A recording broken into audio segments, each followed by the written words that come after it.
और अब बात 1980 में शुरू हुई मेट्रोपोलिस हेल्थ केयर की।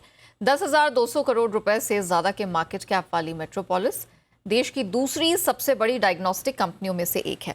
भारत के अलावा company south Asia, Africa, middle east में भी डायग्नोस्टिक्स चेन चलाती है।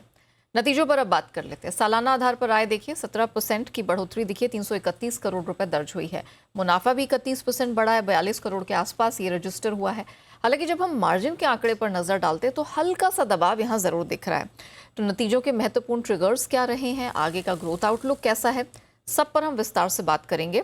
कंपनी के सीईओ सुरेंद्रन चेमेनकोटिल हमारे साथ शो में शामिल हो चुके हैं। सुरेंद्र सर, गुड आफ्टरनून, बहुत स्वागत है आपका जी बिजनेस पे। तो सबसे पहले हम नंबर्स पर ही फोकस कर लेते हैं। ये जो चौथी तिमाही रही सर, ये थोड़ा सा एक बड़ा मिला जुला सा क्वार्टर रहा है। रेवेन्यूज आपके 17% जरूर बढ़े हैं, लेकिन मार्जिन थोड़ा सा यहाँ पर निराशाजनक रहा है सर।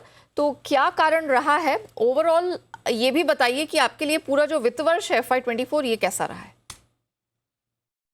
ऑलराइट, नमस्कार नेहा एंड आपके सब दर्शक के लिए नमस्कार। और क्वार्टर 4 मेट्रोपोलिस के लिए बहुत ही अच्छा, बहुत ही बेहतर क्वार्टर रहा है। हमने रिपोर्टेड रेवेन्यू बेसिस पे 11% ईयर ऑन ईयर ग्रो किया है, और हमारा जो कोर रेवेन्यू है 15% ग्रो किया ईयर ऑन ईयर बेसिस पे, और हमारा जो एबिटा है 25.5% किया है, और 15% year on year growth EBITDA में। और अगर आप एबिटा देखोगे तो पिछले 4 क्वार्टर में सबसे अच्छा परफॉर्मेंस क्वार्टर 4 में रहा है, 25.5%। सो ओवरऑल अगर आप सारे पैरामीटर, सारे इंडाइसेस पे देखोगे तो सबसे अच्छा क्वार्टर रहा है क्वार्टर 4, एक्सेप्शनल क्वार्टर बोला जा सकता है। क्वार्टर 4 में 25.5% एबिटा है। You know well, I mean पूरा 4 क्वार्टर में मैंने बोला कि सबसे अच्छा एबिटा क्वार्टर 4 में रहा है। और हमने काफी लैब्स पिछले 1 साल में, 1.5 साल में करीबन 20 एक लैब्स हमने रोल आउट किया है।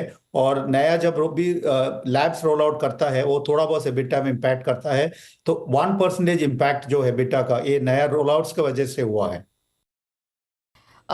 Point taken. अच्छा सर, प्राइस हाइक का किस तरह का इम्पैक्ट देखने को मिला है, and value growth also sir, क्या आप और भी प्राइस हाइक्स यहाँ से लेने वाले हैं?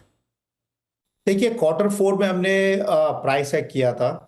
जनवरी से हमने प्राइस हाइक किया था, उसके वजह से हमने 3%, जो अभी 15% ग्रोथ दिख रहा है आपको क्वार्टर 4 में, उसमें 3% जो है प्राइस हाइक की वजह से हुआ है।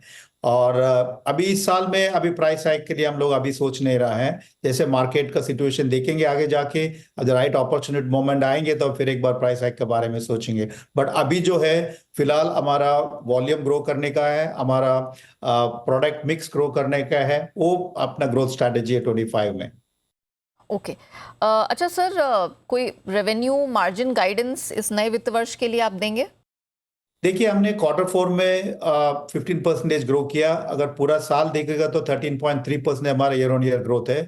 सो वो ईयर ऑन ईयर ग्रोथ 13.3% को अभी और आगे बढ़ाना है। तो 1 या 2% ग्रोथ और होने का उम्मीद है इस साल में।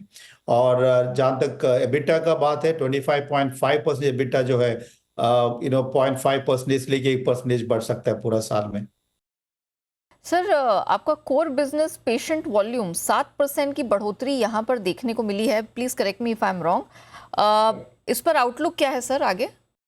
देखिए, हमें पिछले साल में अगर पूरा फुल ईयर का परफॉर्मेंस आप देखोगे तो हमने 9% पेशेंट वॉल्यूम ग्रो किया है।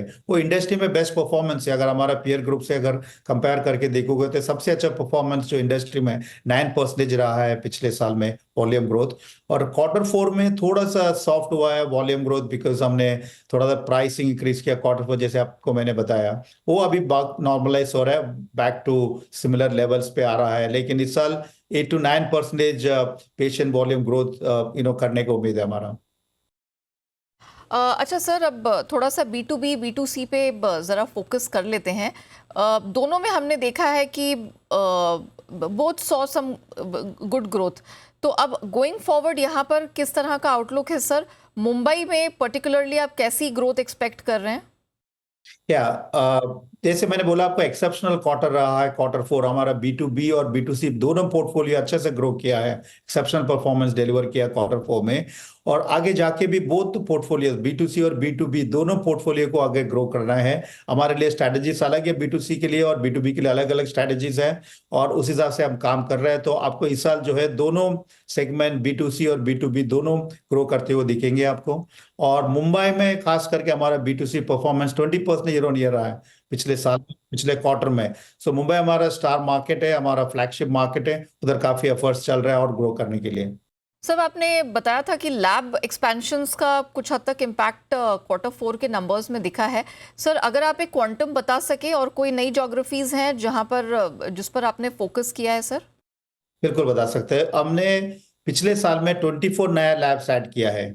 आप देखिए इसके पहले 2 साल में मिला के हमने करीबन 25-26 लैब्स ऐड किया था, बट लास्ट 1 ईयर में अलोन हमने 24 लैब्स ऐड किया है, और अगले 1 साल में भी मतलब 24-25 लैब्स और ऐड करेंगे। तो नया लैब्स ऐड करने से थोड़ा सा प्रेशर अपना एबिटा में पड़ता है, लेकिन long term point of view से ये अच्छा इन्वेस्टमेंट है। ये अभी लैब एक्सपैंड हम लोग ज्यादातर कर रहे हैं नॉर्थ और ईस्ट का ज्योग्राफी में, जहां पे हमारा अपॉर्चुनिटी मार्केट है। जैसे ही आपको मालूम है साउथ और वेस्ट में मेट्रोपोलिस ब्रांड और काफी डीपली पेनिट्रेटेड है, और नॉर्थ और ईस्ट में हमारा काफी अपॉर्चुनिटीज अवेलेबल है। सो हम लोग जो भी स्ट्रेटेजिक लोकेशंस है नॉर्थ और ईस्ट में, हम लोग उधर लैब इस साल लगाने का प्लान कर रहे हैं। और लैब एक्सपेंशन के साथ साथ में कलेक्शन सेंटर का एक्सपेंशन भी होगा। ये साथ साथ में जाएंगे तो अपना ओवरऑल रेवेन्यू परफॉर्मेंस अच्छा रहेंगे और बहुत जल्दी ब्रेक इवन पे लेके आ सकता है। तो सर ये लैब एक्सपेंशन का टारगेट FY25 के लिए क्या है सर? हम लोग लास्ट ईयर जैसे हमने एक 10-15 लैब्स का जो स्पीड है उसमें से हमने लास्ट ईयर 24 लैब्स का तक लेके आया, तो इस साल वही स्पीड पे मतलब 24-25 लैब्स हम लोग लगा सकते हैं इस साल। अच्छा ओके। अच्छा सर ये जो ट्रू हेल्थ पैकेजेस हैं और स्पेशलाइज सेगमेंट है, ये आपके फास्टेस्ट ग्रोइंग सेगमेंट्स में से हैं, तो यही मोमेंटम हम आगे भी जारी देखेंगे? और क्या आप इन सेगमेंट्स में कोई प्राइस हाइक करेंगे? यहाँ पर हमें कोई फर्दर प्राइस राइज दिखेगा? देखिए पिछले 2-3 साल में जैसे आपको मालूम है कोविड के बाद ओवरऑल हेल्थ अवेयरनेस बढ़ा है, हेल्थ चेकअप रेगुलर बेसिस पे करने का जो है ओवरऑल ट्रेंड्स इम्प्रूव हुआ है। और थोड़ा बहुत पूरा जो हेल्थ टेक कंपनीज ने काफी जो स्पेस क्रिएट किया उसको हमें फायदा मिल रहा है। तो overall wellness as a profile portfolio is getting better. तो 22% लास्ट ईयर हमने ईयर ऑन ईयर ग्रो किया है। अभी हमारा 15 टोटल रेवेन्यू का 15% है wellness, true health wellness packages. So हमें लगता है कि ये जो wellness portfolio can contribute up to 20% of the revenue. So 5% और हेडरूम है, तो 22% से अभी ग्रो कर रहा है। शायद और भी स्पीड लेके आना पड़ेगा वेलनेस का पोर्टफोलियो में। और प्राइस हाइक हमने ऑलरेडी किया था जनवरी में, जैसे आपको मैंने बताया। और वेलनेस पैकेज में फिलहाल इमीडिएटली कोई प्राइस हाइक करने का कोई प्लान नहीं है। सर जब आप वेलनेस पैकेजेस की बात कर रहे हैं, क्या इसमें प्रीमियम वेलनेस भी इंक्लूडेड है? क्योंकि उसमें कंट्रीब्यूशन 15% के आसपास रहा है क्वार्टर फोर में। तो इस सेगमेंट का सर कैसा परफॉर्मेंस है? इसको लेके कोई अलग से प्लान्स हैं?